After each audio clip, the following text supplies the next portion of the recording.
सूरत अत-तगाबुन।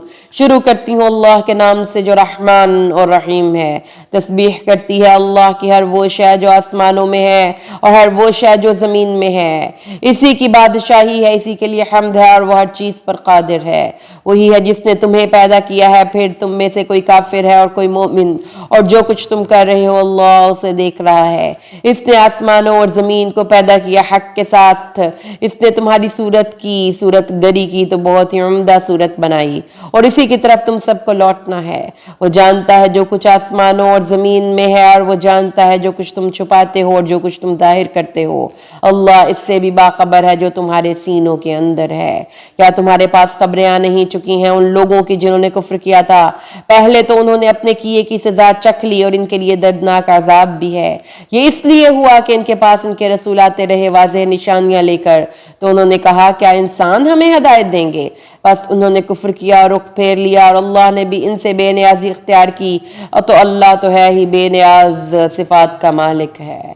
काफिरों को ये ज़ौम है कि वो बनने के बाद हरगिज़ नहीं उठाए जाएंगे। या नबी आप कह दीजिए क्यों नहीं, मेरे रब की कसम तुम लाजमन उठाए जाओगे, फिर तुम्हें लाजमन जतलाया जाएगा इन अमाल के बारे में जो तुमने किए हैं। ये अल्लाह पर बहुत आसान है।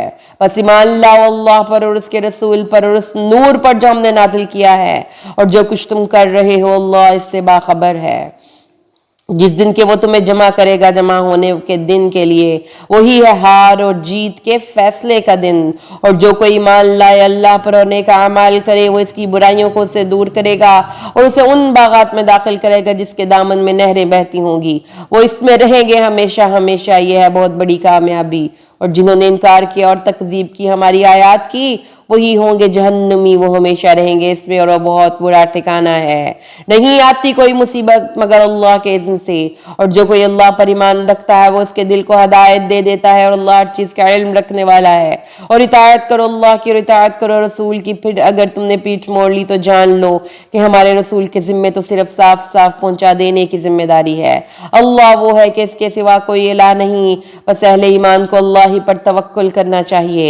ए ईमान के दावेदार, तुम्हारी बीवियों और तुम्हारी औलाद में से बाज तुम्हारे दुश्मन हैं, तो इनसे बच कर रहो। अगर तुम माफ कर दिया करो और चश्मपोशी से काम लो और बख्श दिया करो, तो अल्लाह बहुत बख्शने वाला निहायत मेहरबान है। तुम्हारे माल और तुम्हारी औलाद तुम्हारे लिए इम्तिहान है, और अल्लाह ही के पास अजर अजीम है। बस अल्लाह का तकवा इख्तियार करो अपनी हद्दे इम्कान तक, और सुनो और इताअत करो और खर्च करो अल्लाह की राह में, यही तुम्हारे लिए बेहतर है। और जो कोई अपने जी के लालच से बचा लिया गया, तो ऐसे ही लोग होंगे फलाह पाने वाले। अगर तुम अल्लाह को कर्ज हसना दोगे तो वो इसे तुम्हारे लिए कई गुना बढ़ा देगा और तुम्हें बख्श देगा। और अल्लाह शकूर है, कदरदान भी है और बुर्दबार भी है, जानने वाला है छुपे और खुले का सब का। वो बहुत जबरदस्त है, कमाल हिकमत वाला है।